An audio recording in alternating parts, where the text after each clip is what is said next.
말씀 제목은 세부대로 새로운 신앙을 시작하라는 제목이죠.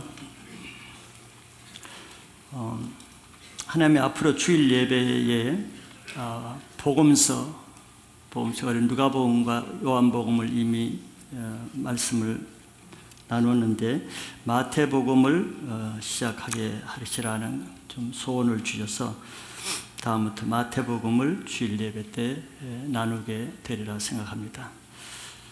그래서 이 복음서 마태복음을 통해서 우리의 신앙 기초를 새롭게 하는 새 신앙을 출발하는 그런 기회가 될 것을 저는 기대합니다. 그래서 오늘은 먼저 마태복음이 적어도 1년, 2년 걸리겠죠. 지난 예를 보면은 그 긴 마태복음을 공부하기 전에 오늘은 먼저 하나님의 말씀을 대하는 우리의 신앙의 자세를 좀 새롭게 하는 것이 많은 말씀을 듣는 것보다 더 중요하기 때문에 오늘 마태복음을 전하기 전에 서론격으로 준비된 자세에 대해서 한번 보고자 합니다. 사람들에 따라서는 성향이 다 틀리죠.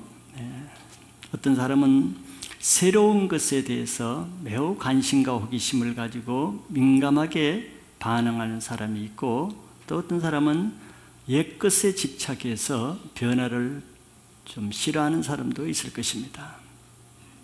그래서 어떤 사람은 이 세상의 어떤 유행이나 또 문화나 어떤 풍습에 아주 민감하게 반응해서 따라가려고 하죠. 뒤처지지 않으려고 합니다. 핸드폰이 나오면은 거의 일주일 안에 새로운 것을 바꾸고, 세상 정보에 무슨 소식이 있으면은 인터넷을 서칭해서라도 새로운 데 관심을 갖고 뒤지지 않으려고 합니다. 그러나 그런 사람일수록 조금 약한 부분은 그런 열정에 못지않게 영적인 흐름에도 그 정도가 되면은 그 인생이 굉장히 달라지리라 생각하는데, 그러나 영적인 흐름에는 그만큼 그렇게 잘 따라가지 못하는 것이 안타까운 것이죠. 여러분들이 새로운 것을 좋아한다고 해서 이 세상이 이렇게 새로워질 것 같지만, 그러나 정말 새로운 것을 여러분들이 원하신다 그러면은 이 세상에 가장 새로운 것을 행하시는 분이 이 세상을 창조하신 하나님이시라는 것을 알면은 여러분들의 태도가 달라질 것입니다. 하나님보다 창의적이신 분이 없지요. 하나님은 그 창의적인 일을 말씀을 통해서 새로운 것을 알려주시고, 선지자들을 통해서 말씀을 통해서 알려진 것을 나중에 반드시 하신다고 아모스 8장 7절에 그렇게 말씀하고 있죠.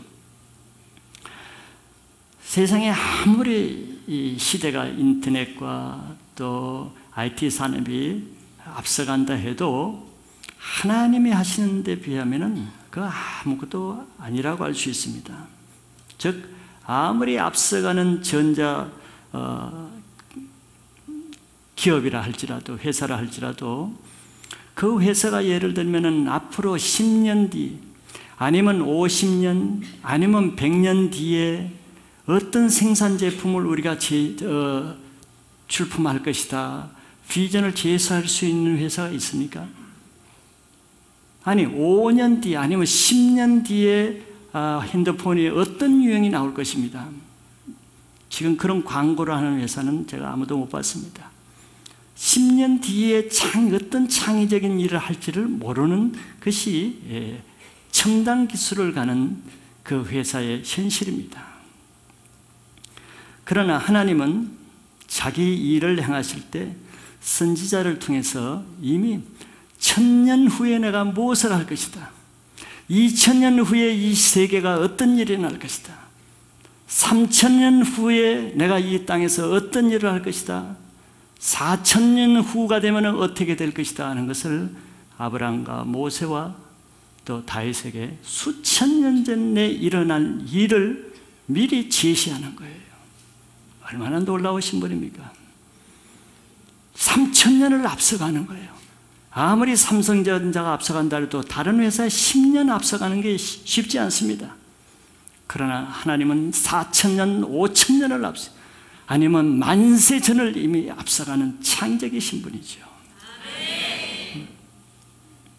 이런 흐름에 따라가는 사람이 최첨단 유행을 걷는 사람이지, 겨우 이미 나온 출시된 상품에 따라가는, 겨우 한 달, 두 달 그거 따라가는 것이 유행에 민감한 사람이라고 할 수는 없는 것이.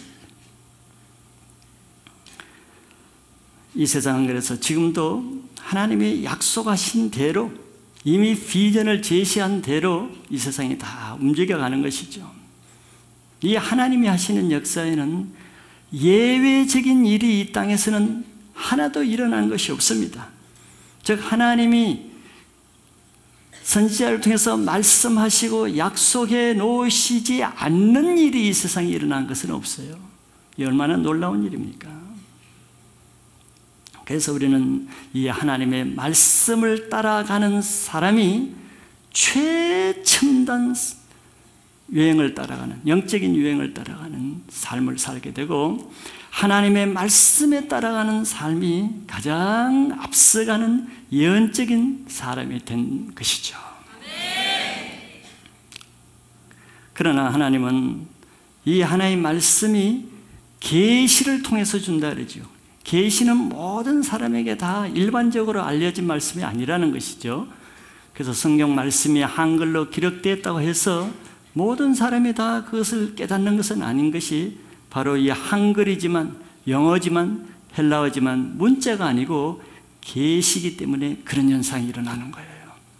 사람이 쓴 여러분들의 시중에 나와 있는 아무리 어려운 소설이라도 그거 이해하지 못하는 사람이 많지는 않지요. 사람이 쓴 것은 영어로 됐든지 한글로 됐든지 보면 다 뭘 쓰는지 알 수가 있습니다. 그러나 하나님이 쓰신 이 성경은 박사라도 모르는 내용이 너무 많고, 일자 무시, 글자를 모르는 사람도 이것을 읽어주면 깨닫는 일이 있는 것은 계시이기 때문에 그런 것이죠. 그래서 여러분들 하나님의 말씀을 대할 때는 다른 각도에서, 다른 차원에서, 다른 자세로 대해야 될 일이 바로 이것 때문에 그런 것이에요. 일반 책을 대하거나 일반 사람이 하는 강의를 듣듯이 하거나 이거와 달라야 된 이유가 교회에서나 성경을 통해서 전해지고 가르쳐지고 선포되는 말씀은 하나님의 계시이기 때문에 계시에 대해서, 계시를 알고 깨닫기 위해서는 계시에 대한 나의 자세를 새롭게 해야 되는 거예요. 학생이 학교에 와서 수업을 잘 듣기 위해서는 선생에 대한 자세를 새롭게 하고, 그 과목에 대해서 내가 어떤 어프로치를 접근을 해야 되는가를 그가 잘 할 때 그 과목이 잘 깨달아지듯이, 바로 하나님 말씀을 대할 때는 왜 남들은 다 똑같은 말씀을 똑같은 시간에 똑같은 내용을 들어도 다 깨닫게 되고 은혜를 받았다고 변화됐다고 간증하는데, 똑같은 조건에서 똑같은 말씀을 듣는데 왜 나는 변화 안 되겠습니까? 바로 말씀을 대하는 자세에 많이 달려있는 것이에요. 마태복음 1장부터 28장까지 다 외우고 안다고 해서 내 인생이 변화되는 것은 꼭 아니고, 그 말씀 한마디를 어떤 자세로 대하는가에 내 인생이 달라지기 때문에 오늘 저는 바로 그런 문제에 대해서 좀 나누고자 하는 것이죠. 그래서 성경에 기록된 말씀은 어떤 사람에게는 쉽게 깨달아지는 반면에, 또 어떤 사람에게는 지식도 있고 학위도 있는데도 불구하고 전혀 깨달아지지 않는 것은 그 사람에게 계시가 닫혀 있고 감춰져 있기 때문에 그런 것이에요. 이게 하나님의 주권인 것입니다. 그래서 우리는 말씀을 대하는 자세는 이 말씀의 계시를 열어주시기도 하고 닫아버리기도 하시고 알려주시기도 하고 감추시기도 하는 하나님 앞의 자세가 이 말씀을 대하는 자세가 되는 것이죠. 그래서 이 말씀은 각 사람마다 다 달라요. 어떤 사람에게는 열어주시고 어떤 사람에게는 닫혀주시고, 또 그뿐만 아니라 이 말씀은 알파, 처음 시작부터 마지막까지 있다는, 마지막이 있다는 것이죠. 이 성경 66권이지만서도 처음 66권의 처음이 창세기입니다. 처음 시작이고 마지막 책이 요한계시록이죠. 그 처음과 마지막이 있는 거예요. 마지막이. 처음 창세기는 이 세상이 시작된 시작, 또 인류의 시작이 에덴 동산에서 시작된 거로 시작돼서 마지막 계시록은 화영검과 서랍들로 막아놨던 에덴 동산을 다시 열어서 들어가게 하는 것으로 계시록 성경이 끝나는 거예요. 그게 처음과 끝이 있다는 것이에요. 자, 그 가운데는 여러 단계가 있는데, 그래서 성경은 각 시대별로, 세대별로 하나님이 알려주시는 것이 다른 것입니다. 아브라함 시대에 알려주는 계시와 모세 시대에 알려주는 계시가 다르고, 다윗 시대에 알려주시는 계시가 틀리고, 예수님 시대와 사도 시대에 알려주시는 계시가 틀리고, 지금 마지막 때 살고 있는 우리들에게 알려주시는 계시가 틀리는 것이에요. 이것은 뭘 말씀드리냐 하면은, 내가 아무리 20년 전, 30년 전에 내가 많은 은혜를 받고 성경의 모든 것을 깨달았다 할지라도 그 세대는 그 세대에서 충분한 계시를 받았지만서도 10년, 20년 아니면 100년, 200년 뒤에는 하나님이 그 시대에는 또 다른 계시를 열어주시기 때문에 예전의 계시에 머물러 있으면 다음 시대에 와서는 그가 또 눈먼 소경이 된다는 것이에요. 바리새인들은 예전에 가졌던 그 계시를 가지고 예수님이 오신 그 당대 그것을 가지고 받으려고 할 때 계시가 닫혀 있는 것입니다. 그래서 예전에 큰 불을 받고 은혜를 받은 사람이 10년, 20년도 못 돼서 완전히 고목같이 이렇게 종교적인 사람이 되어서 성장도 없고 생동감도 없고 능력도 없이 되어 있는 것은 지금 10년, 20년 전에도 옛날 그 우리말로 고려짝대난데, 고려짝이 그 옛날 시대에 그걸 가지고 지금 시대의 계시를 받으려니까 안 되는 거예요. 항상 겸손해야죠. 내가 은혜 받았다고 해서, 오늘 은혜 받았다고 해서 그걸 주장하면 내일 내가 무지한 소경이 되는 것입니다. 이걸 겸손해야 되는 거예요.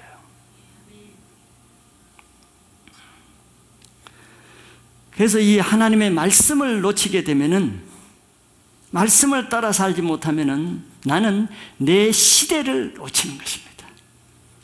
얼마나 안타까운 인생이 되겠어요? 자기 시대를 놓치는 거예요. 자기 시대에 하나님의 예언적으로 일하시는 그 시대를 내가 놓치는 것입니다. 그것은 곧 자기 인생을 잃어버린 거예요. 하나님이 일하시는 시대에 자기가 없어지는 것입니다.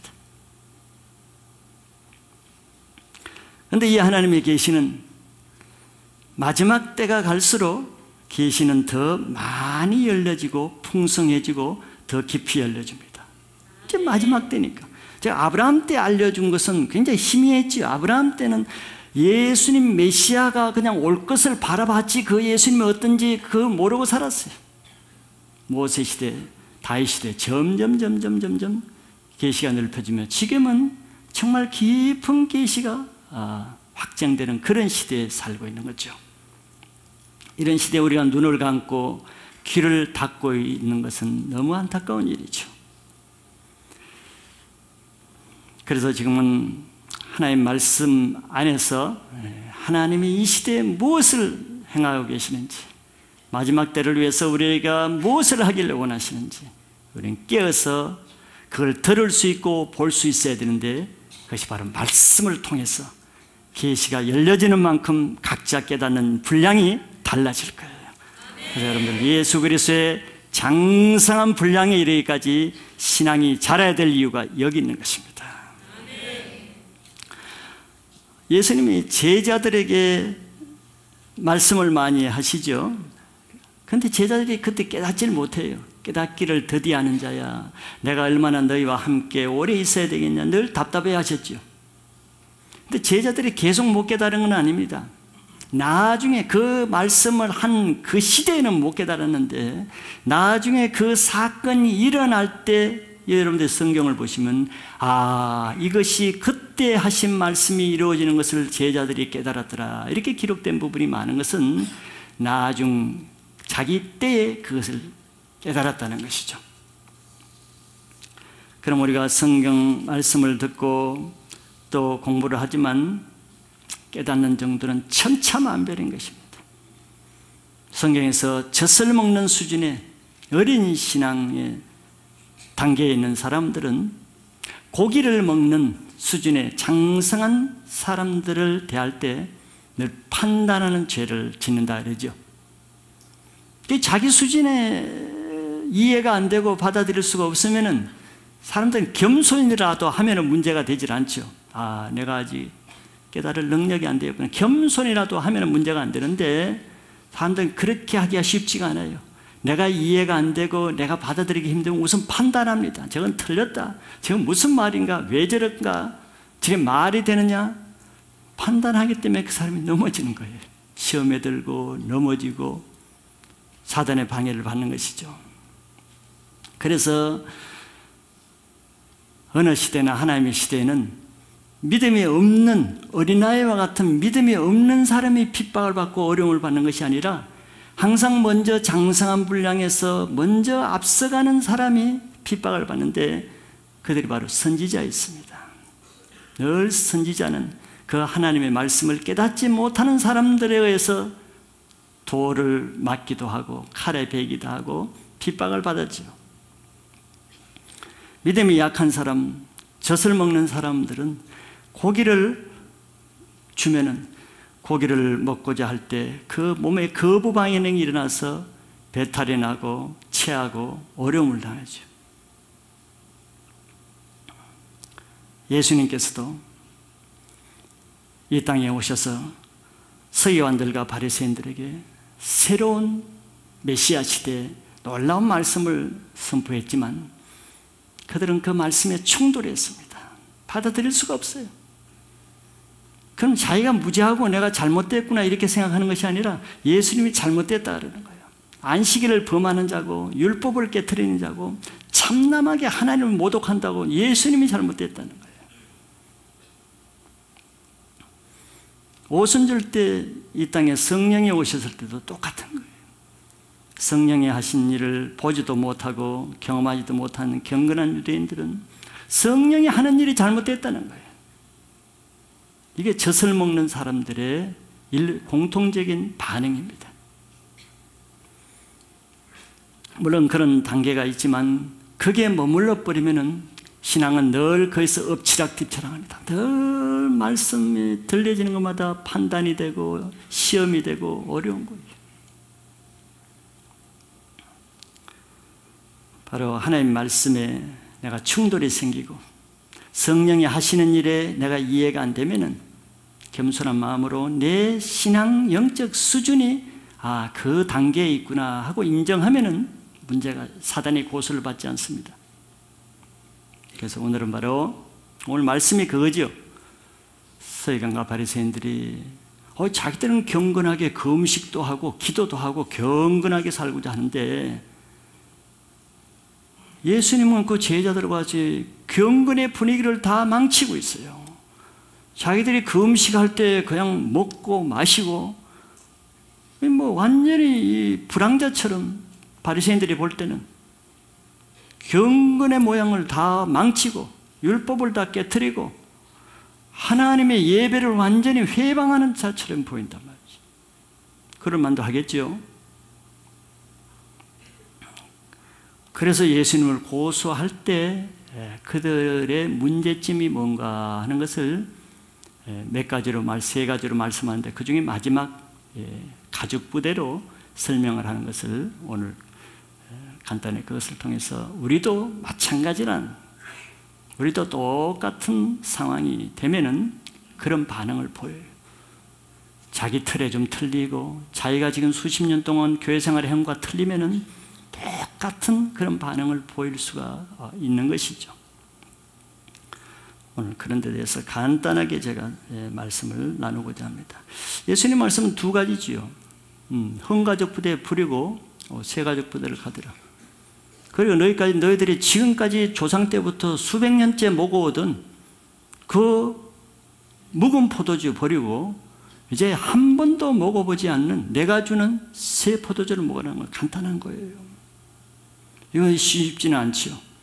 자기 조상들로부터 수백 년 동안 내려오는 그 종교 형식, 전통, 신앙 패턴을 버리라 그러고, 그 다음에 수백 년 동안 자기들이 연구해온 성경 말씀, 또 설교, 이것을 다 버리고 새로운 예수님 메시지를 받아들이라는데 쉽지는 않죠.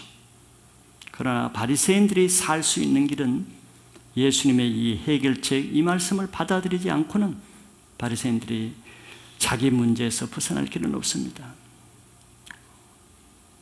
대부분 여기 계신 분들은 다 신앙생활을 잘 하시니까 문제가 없겠지만서도, 그러나 문제가 되는 사람은 교회 처음 나온 초신자들이나 예수를 모르신 분들은 그렇게 문제 또 염려가 아마 되지는 않습니다. 왜? 그들은 어떤 전통도 없고 어떤 성경 선 지식이 없어요. 문제가 되지 않아. 그러나 새로운 하나님의 역사가 있을 때 가장 문제가 되는 것은 이 바로 서기관과 바리새인들처럼 기존 경건하게 종교 생활을 해오던 사람이 항상 대상이 되는 것이죠. 오늘 말씀도 어떻게 보면 비중은 새로운 분들도 해당되지만, 신앙을 정말 새롭게 하지 않으면 안 될, 한 번은 트랜스포메이션, 한 번은 전환점, 변화가 꼭 필요한 분들, 이대로 계속 가다가는 인생을 후회할 수밖에 없는 사람들, 이 종교 생활을 계속 유지할 때는 나중에 주님 앞에 섰을 때는 정말 후회 천만의 그런 일을 당할 그런 분들, 저를 포함해서 그런 분들에게 사실 필요한 말씀이라고 했어요. 왜? 이 말씀이 바리새인과 서기관들에게 주는 말씀이니까. 지식이 없는 사람이 아니고 지식이 많은 사람, 하나님 앞에 의로운 삶을 살지 않는 사람이 아니라 정말 교회 안에서 아주 의롭게 사는 사람, 그런 사람들이 사실 변화가 필요한데 변화가 쉽지 않죠. 마태복음은 복음서입니다.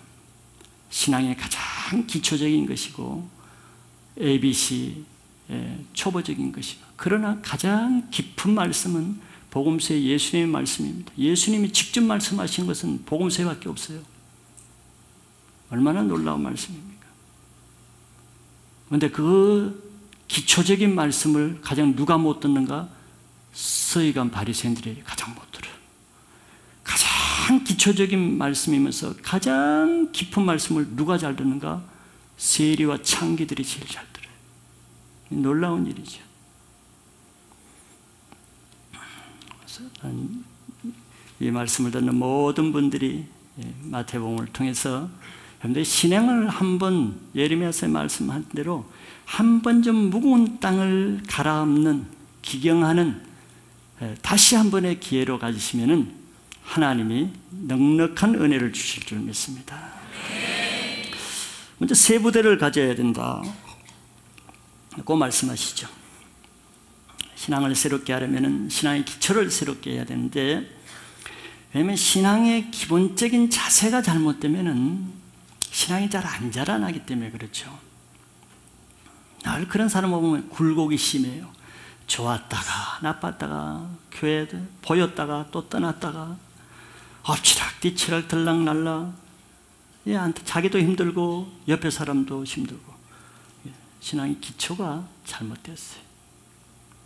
잘못된 터 위에 계속 뭐를 더 쌓으면 넘어짐이 심하죠. 조금 쌓아놓으면 넘어져 봤자인데 연수가 더할수록 너무 한 번 넘어지면 그 데미지가 심합니다. 운동선수가 처음부터 운동 자세를 잘못 배워놓으면, 한 1년만 잘못 배워놓으면 그 다음에 그 자세 고치기가 힘들어요.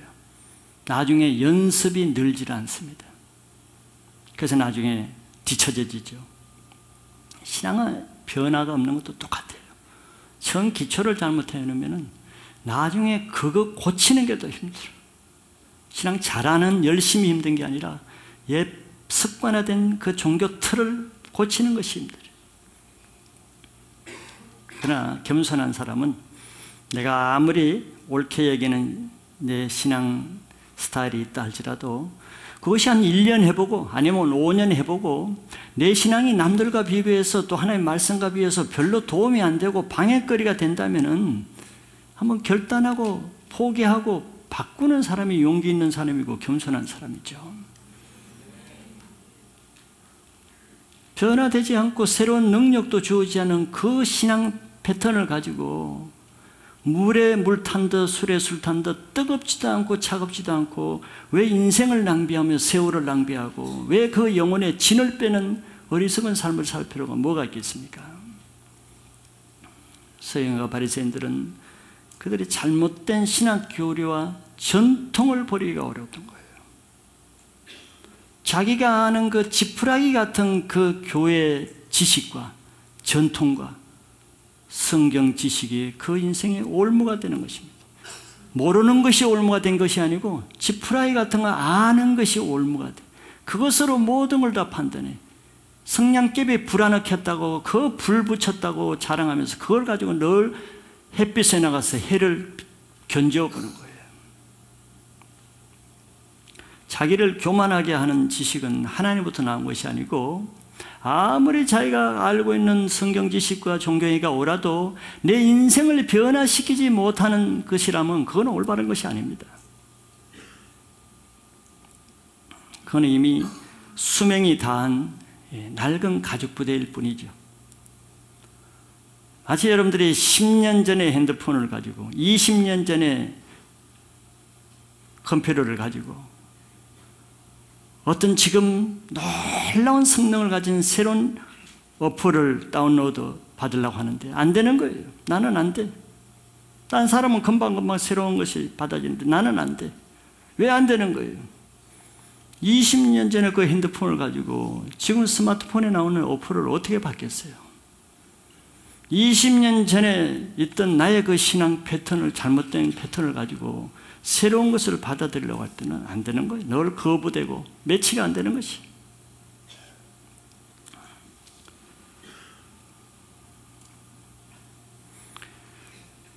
내가 말씀을 받지 못하면은 내가 신앙이 자라지 않으면은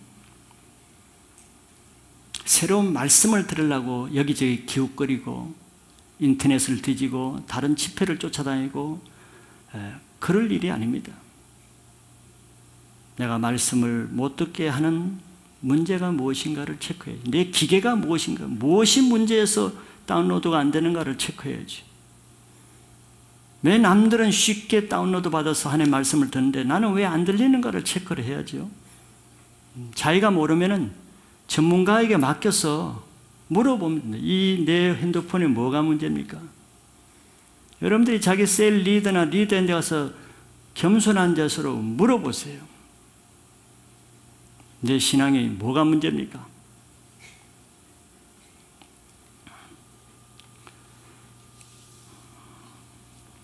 이스라엘 백성들은 400년 동안 애굽에서 살았죠.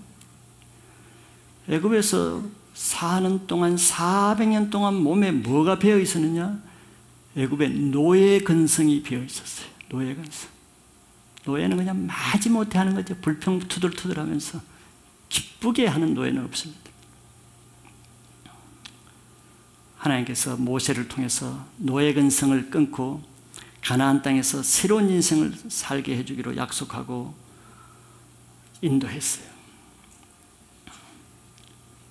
그런데 이 노예 근성은 모세가 하나님의 뜻대로 인도할 때마다 뒤에서 부시렁거리고 투덜거리고 불평하고 대적하고 아주 모세를 피곤하게 하죠.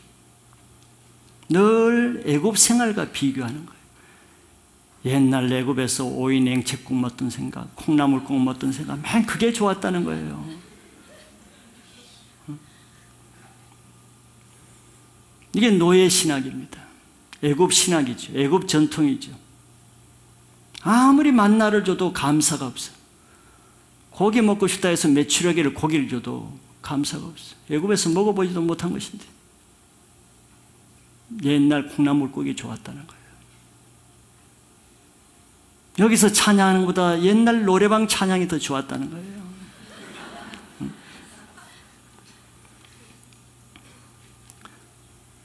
그들은 먼저 가나안 땅에 들어갈 수 있는 특권을 받았는데 놓쳤어요. 미스했습니다. 자기 시대를 놓쳐버린 인생이 됐어요. 무려 40년 동안 자기 시대가 없어져 버렸어요. 이게 애굽의 노예 가죽 부대를 가지고 있었는 거예요.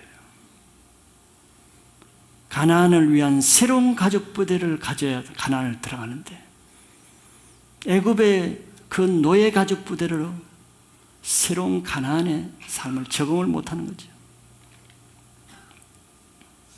옛 것을 버리지 않는 이상 새 것을 줘도 받아들이지 못합니다.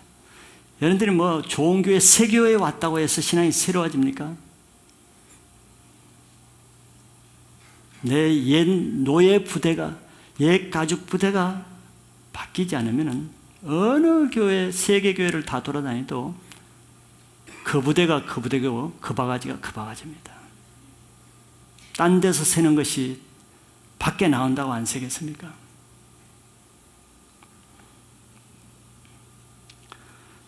인생을 새롭게 하려면은 내가 지금 가지고 있는 이 세상의 애굽의 교리와 애굽의 전통을 먼저 버려야 됩니다. 하나님은 아브라함 한 사람을 부르실 때 먼저 그걸 요구한 거예요. 갈대아 우르에서 75년 동안 배어있는 내 본토, 친척, 아비집이라는 부대를 먼저 떠나라. 그래야 내가 지시할 새로운 부대로 들어갈 수가 있다는 거예요.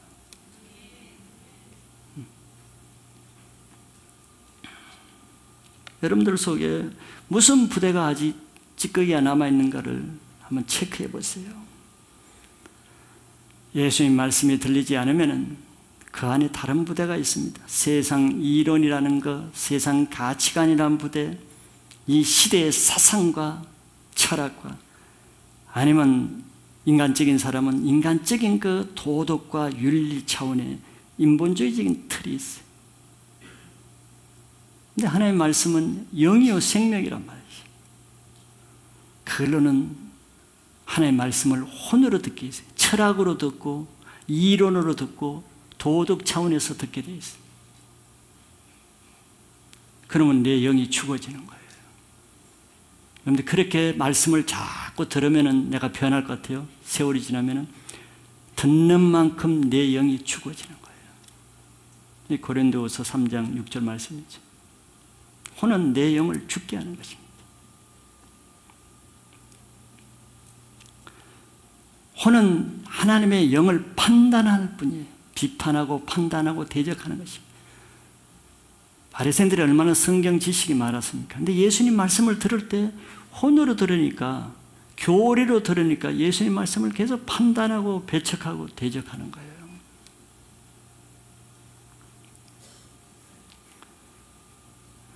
하나님 말씀을 영어로 듣기 위해서는 바로 내 속에 있는 그런 혼적인 요소들을 자기를 부인하고 십자가에 못 박으라고 말하죠. 이게 하나님 말씀을 대하는 첫 번째 태도입니다. 혼으로 듣지 않고 영으로 듣기 위해서. 세상 지식과 사람의 생각으로 듣는 혼적인 모든 부대를 버려야 되는 것이죠. 또 말씀을 듣는 자세도 마찬가지입니다. 여러분들 말씀을 즐기러 오시면 안 되겠죠. 오늘도 이번 주에는 무슨 또 새로운 말씀이 있을까? 호기심과 기대감과, 물론 좋은 면에서는 좋지만 그 차원에 있으면 말씀을 즐기는 쪽으로 빠지게 됩니다. 바리새인들이 그런 사람이죠. 바리새인들이 왜 성경을 그렇게 깊이 연구한 줄 아세요? 하나님의 뜻을 알기 위해서, 새로운 것을 연구하기 위해서. 그 아는 기쁨이 있거든. 신학자들도 왜 밤낮 도서관에서 성경 말씀을 팝니까? 어떤 분들은 그 아는 재미 때문에 그런 거예요. 그런데 문제는 하나님의 말씀은 알기 위해서 준 것이 아니에요. 하나님 말씀은 하나님 말씀대로 순종해서 살려고 주는 것이지 공부하기 위해서 주는 것이 아니에요. 말씀을 듣고 살지 않으면은 아무 일이 일어나지 않습니다.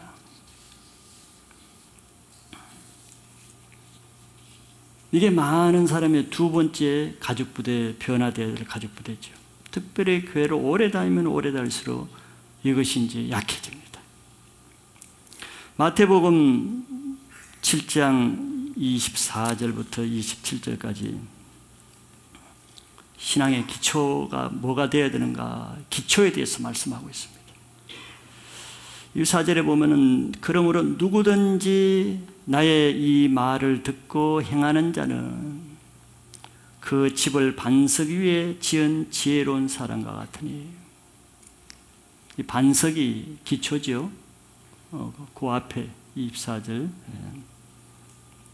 말씀의 기초를 반석에다 기초를 반석해야 되는데, 반석은 뭐 돌 위에 앉아서 말씀 들으라는 얘기는 아니죠.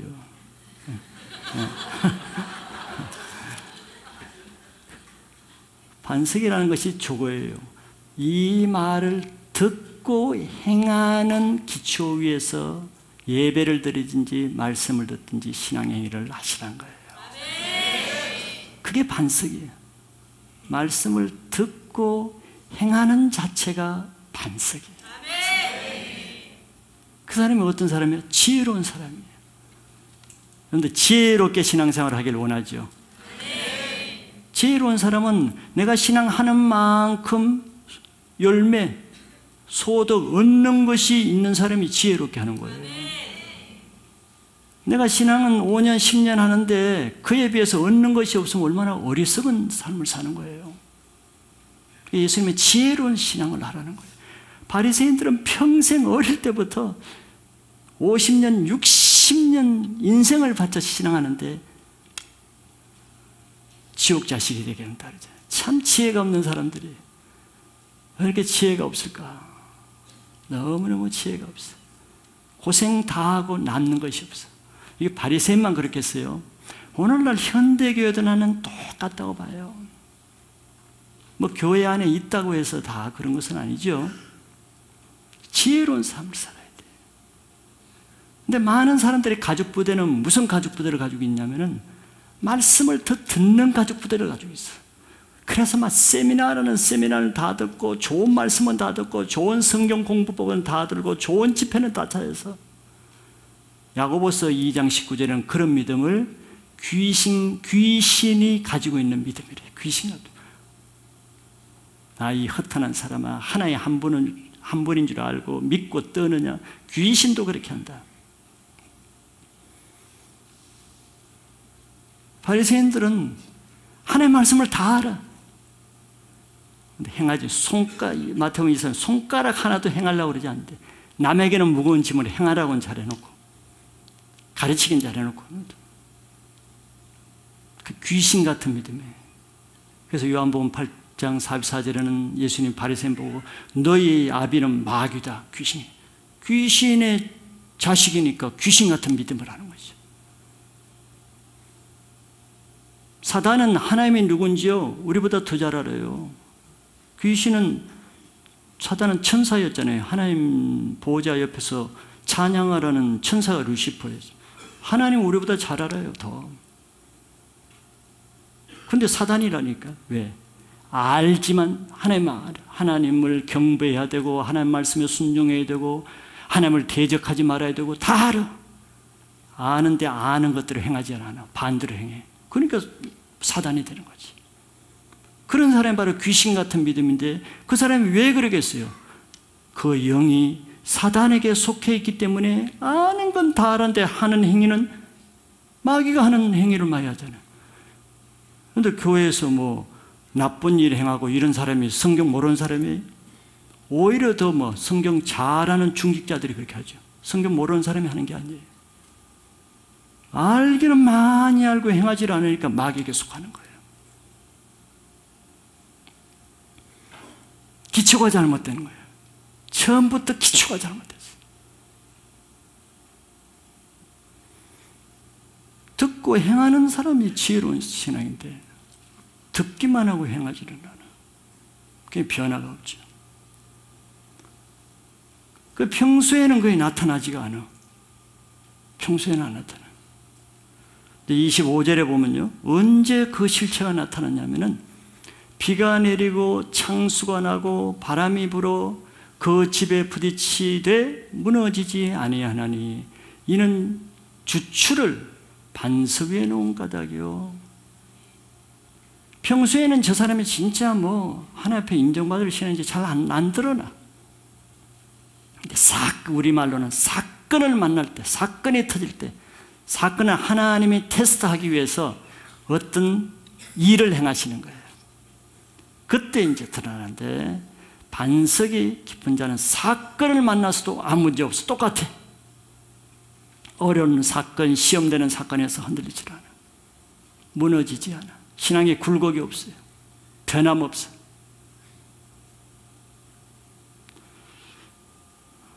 그런데 기초가 잘못된 사람을 이제 26절에서 나오는데요.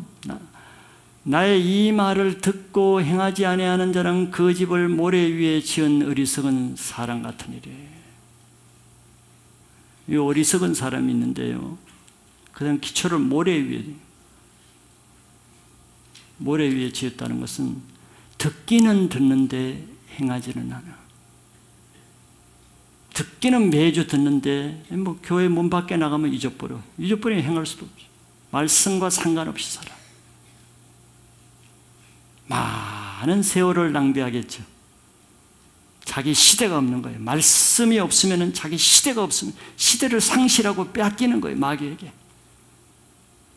그래서 세월을 아끼라 때가 악하니라 한 이유는 세월을 뺏기는 것이거든요. 악한 세대. 어리석은 게 남는 것이 없어.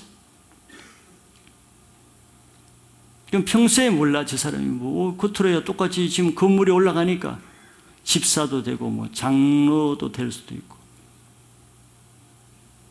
봉사자도 될 수 있고 모르지. 똑같이 집을 지니까 모래 위에서도 집을 지을 수는 있어. 그런데 사건을 만나면은 이제 27절에 보면은 비가 내리고 창수가 나고 바람이 불어 그 집에 부딪힘에 그 무너짐이 심하대요. 심하다. 창수가 나고 비바람이 치고 파도가 치면은 어떤 집안에 조금 어려움이 있다. 교회에 무슨 자기를 좀 섭섭하게 하는 사건이 생긴다. 무슨 물질 문제가 생긴다. 딱 사건을 한번 창수를 탁 보내 비바람에 한번 딱 불어보면은 집에 부딪혀. 흔적도 없어요. 이 사람이 진짜 예수 믿은 사람인가? 저 집사가 진짜 구원받은 사람인지 저 사람이 완전히 다른 모습이네. 딴 사람이네. 그게 그 사람의 실체예요. 그게 교회를 떠날 때 보면은 전혀 다른 사람이 돼. 아주 무슨 가면을 쓰고 온 것 같아, 사람이라고. 이게 실체야. 기초가 잘못됐어.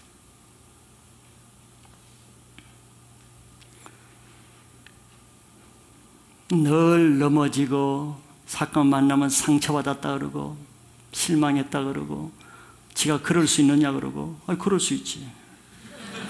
자기도 그럴 수 있는데 남도 그럴 수 있지.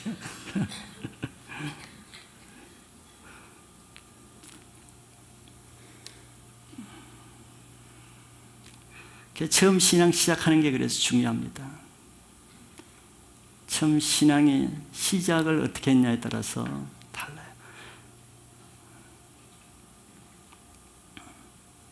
구부러진 쇠를 그냥 이 사람의 자기 힘으로 펴려면 펴기 어렵죠. 한번 구부러진 것은 그냥은 안 되죠. 불로 용광로에 불에 달궈가지고 시뻘겋게 불에 달궈서 그 다음에 망치로 때려야 이렇게 펴야지. 우리가 새롭게 되는 것은 도가니는 풀무는 금을, 도가니는 은을 연단시킨다는데 바로 불같은 시험을 통과해야 이렇게 바로잡아진다는 거예요. 훈련 없이는 바로잡아지지 않아요. 그게 왜 훈련이 필요합니까? 우리가 온전한 사람이 하나도 없잖아요. 그 말은 훈련 안 받아도 될 사람이 아무도 없어요. 내가 뭐 40년 훈련 받았으면 안 받아도 돼요? No. 우리는 주님 앞에 갈 때까지 완전한 사람이 없습니다.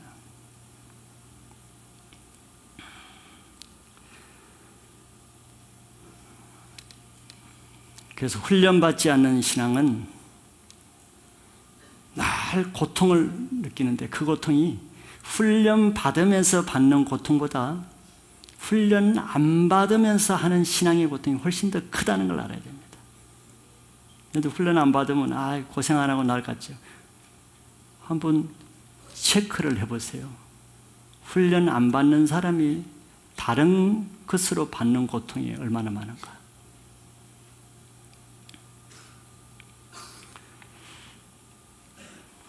하나님의 말씀을 행하려고 하는 것 없이 알고자 하는 그 부대를 여러분들이 버리지 않으면은 여러분들 지식이 듣는 그 많은 성경 지식이 여러분들의 영을 죽이는 역할을 하는 거예요. 그래서 종교인이 되는 거예요. 세리와 창기들은 종교인이 안 됐어요. 왜? 성경을 아는 것이 없으니까. 형식적인 종교생활을 안 했으니까. 그런데 오히려 서기관과 바리새인들이 종교인이 된 이유는 많은 성경을 알았기 때문이에요. 그리고 행하지 않았기 때문에. 말씀을 들으려는 동기를 새롭게 하시면은 그때부터 고난은 있겠으나 여러분들 인생이 바뀔 것을 기대하시기 바랍니다. 두 번째 같은 것인데요. 새 포도주를 먹어라 그랬죠. 묵은 포도주를 버리고 아무리 성령이 주시는 새로운 말씀이 전거돼도 이전에 묵은 말씀, 묵은 지식에 길들여진 사람은 전혀 새롭지 않습니다. 맛이 없어요. 그럼 먹으려고 하지 않죠. 이전에 묵은 것 외에는 관심이 없습니다. 묵은 것에 이미 혀가 길들여져 있기 때문에.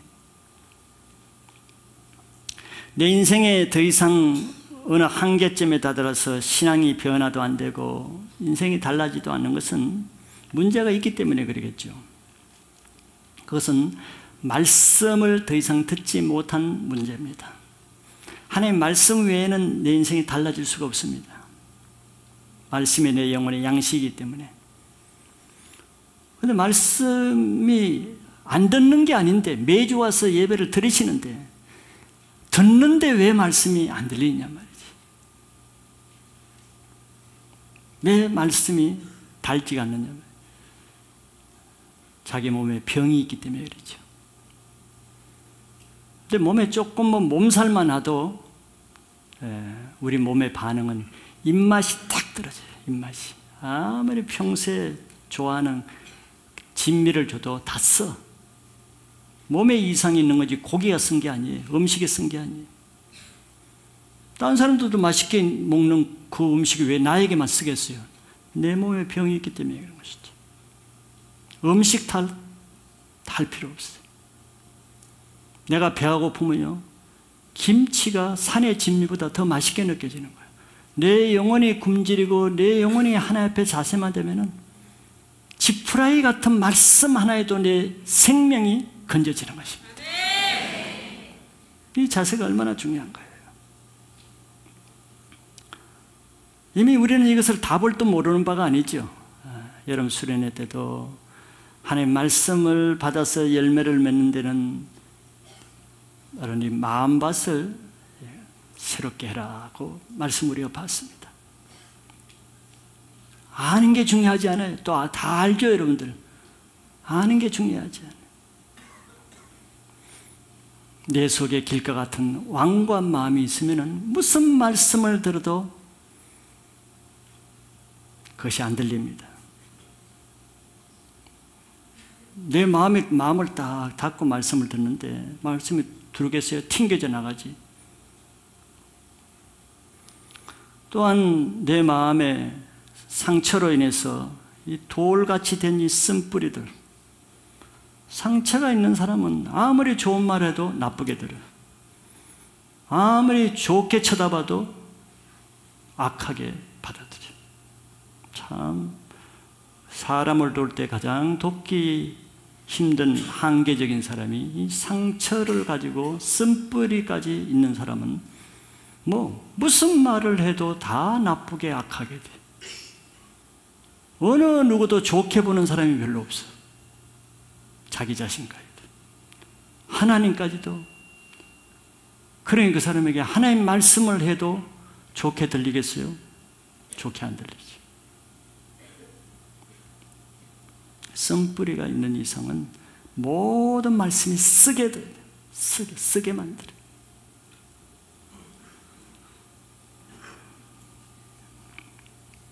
세 번째는 내 기력을 뺏어가는 가시라고 했죠. 세상적인 것을 끊지 않는데 가시가 뽑혀나갈 리가 없죠. 여러분들 하루에 평균 아무리 직장생활하고 주부들이 바쁘다 해도 여러분들 하루 중 하나님을 가까이 하고 기도 시간과 하나님 말씀을 서핑하기 위해서 말씀을 뒤지면서 영혼의 양식을 뒤지는 시간과 컴퓨터 앞에서 마우스로 컴퓨터를 뒤지는 시간은 어떤 것이 많은가 생각해 보세요. 세상 것에는 지대한 관심을 가지고 있어요. 나는 그런 시간이 없고요. 나는 될 수 있는 대로서 인터넷을 안 켜려고 합니다. 그래서 인터넷, 메일도 제가 자주 체크를 안 해요. 메일 체크하려다가 인터넷 켜면 또 다른 시간입니다. 그 시간이 너무 아깝습니다.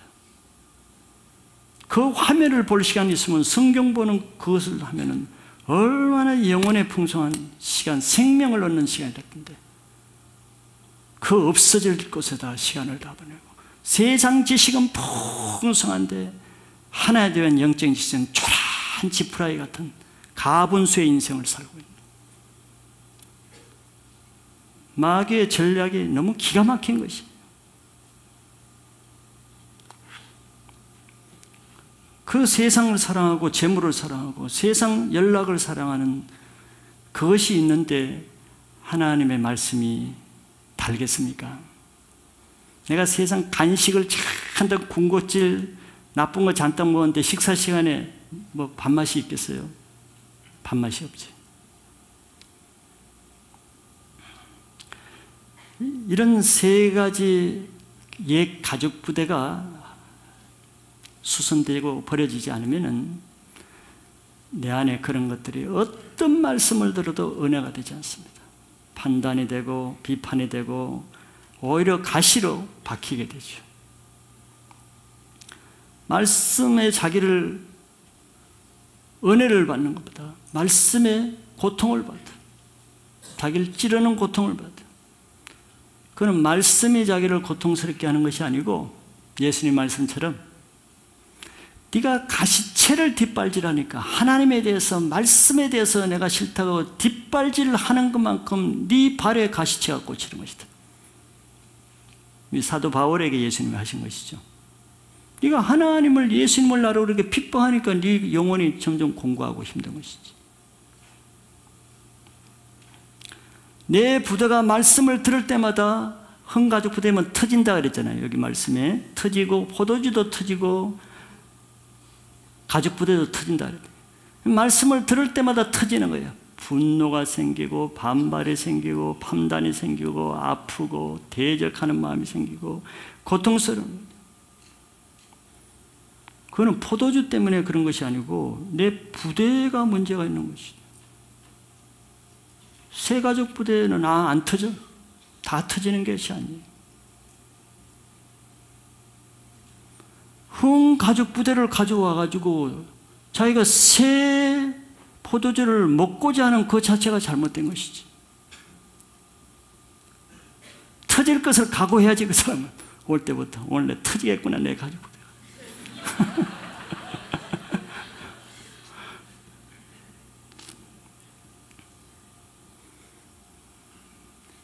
낡은 부대를 버리고 새 것을 갖는 것은 내 그냥 행위를 바꾼다고 해서 온전하게 되질 않습니다. 거기는 회개라는 치유제가 필요합니다. 회개가 없이는 절대 낡은 가족 부대가 새 가족 부대로 바뀌지 않습니다.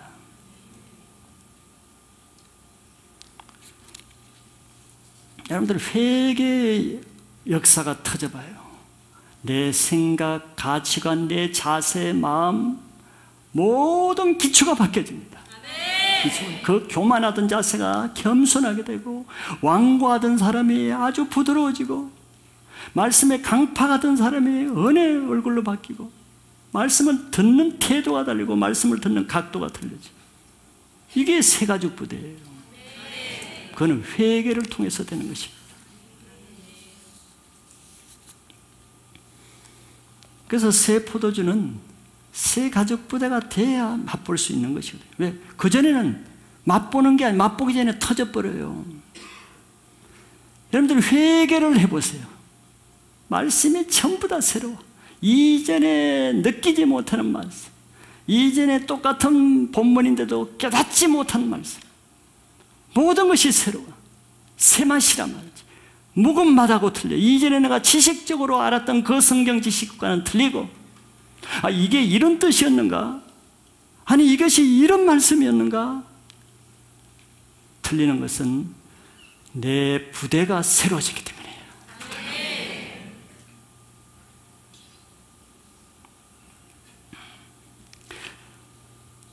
복음서 말씀은 예수님이 직접 하신 말씀이 많이 나오고 직접 행하신 사건들이 많이 나오기 때문에 포도주 중에도 가장 새 포도주 같습니다. 근데 다음에 나눌 마태복음을 통해서 이 말씀의 맛을 먹을 준비를 하셔야 돼요.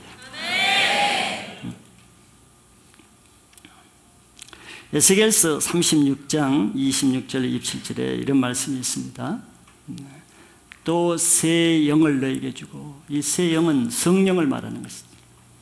새 마음을 너에게 주되 너희 육신에서 굳은 마음을 제거하고 부드러운 마음을 줄 것이며, 이게 새 가족 부대의 모습, 상태를 말하는 거예요. 이것이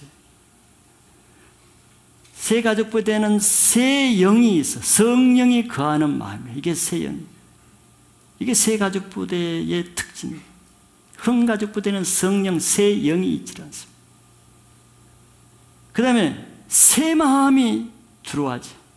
근데 그 새 마음의 특징은 어떻게 들어오냐? 육신에서 굳은 마음이 제거된 거예요. 옛 가족 부대에 있는 이 완고한 마음이 제거되어서 부드러운 마음이 되는 것이 새 가족 부대의 특징이에요.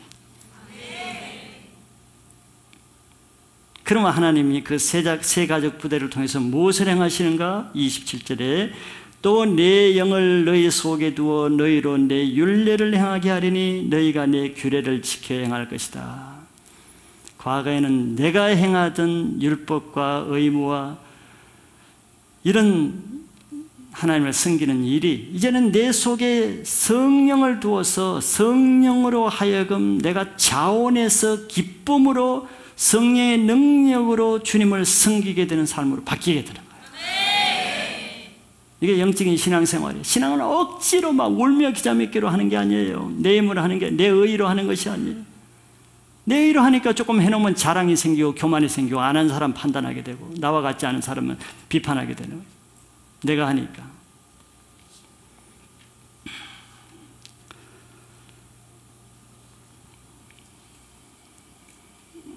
하나님의 말씀은 순전한 금과 같아서, 여러분들 그 말씀의 맛을 본 사람은 다시 옛 가족 부대를 뒤지지 않습니다. 다시 지식에 매인 삶을 살지 않습니다. 그렇기 때문에 여러분들은 이제 무슨 좋은 말씀을 들을까 하는 것보다 선포되어지는 하나의 말씀을 내가 어떤 자세로 들을까, 이것이 더 중요하다는 것을 아시기 바랍니다. 그래서 많은 사람이 똑같은 말씀을 들어도 달리 반응이 나타나는 것은 내용이 아니라 자세 때문에 그런 거예요. 누가복음 8장 18절에 예수님이 이렇게 말씀하셨어요. 그러므로 너희가 어떻게 들을까 스스로 삼가라. 누구든지 있는 자는 받겠고 없는 자는 그 있는 줄로 아는 것까지도 빼앗기리라 했습니다. 자, 어떻게 들을까 스스로 상가라. 왜냐하면 누구든지 있는 자는 받겠고 어떻게 들을까?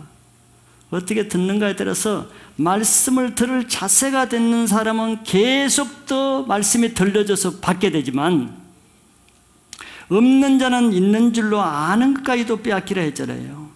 들을 자세가 안 된 사람은 예전에 알고 있고 받았던까지도 그 은혜가 다 없어지는 거예요. 그래서 말씀을 어떻게 들을까 이걸 주의하라는 거죠. 그러니까 주일날 오실 때마다 마음 준비를 새롭게 오셔야 돼요. 그래서 20분 아니면 10분이라도 일찍 오셔서 마음 준비를 새롭게 하는 자세가 필요한 거예요. 그것이 바로 회개라 그랬죠.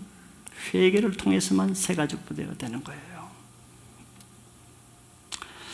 교회를 오래 다니면서도 많은 말씀을 들어도 믿음이 없는 사람이 있는 반면에 한 번의 예배에 오셔서 한 말씀을 들어도 인생이 바뀌는 이유가 바로 이것을 증가하는 것입니다. 자세에 달렸다는 거죠.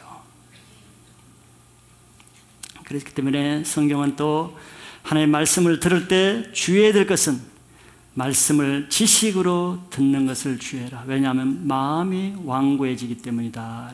히브리서 3장 15절에 성경에 일렀으되 오늘 너희가 그의 음성을 듣거든 경노하시게 하던 것 같이 너희 마음을 완고하게 하지 말라 하였으니 그랬어요. 그의 음성, 하나님의 말씀이 들릴 때 이게 이스라엘 백성이 광야에서 하나님의 말씀을 듣고 하나님의 분노에 불평하다가 죽은 것을 비유한다면 그때처럼 하지 않기 위해서는 하나님의 말씀이 들릴 때 너의 마음을 완고하게 하지 말라는 거예요. 낡은 가족 부대를 가지고 말씀을 듣지 않도록 주의하라는 거예요. 하나님의 경노하신 때. 저 말씀을 내가 아는 말씀인데 마음을 완고하게 돼버려요.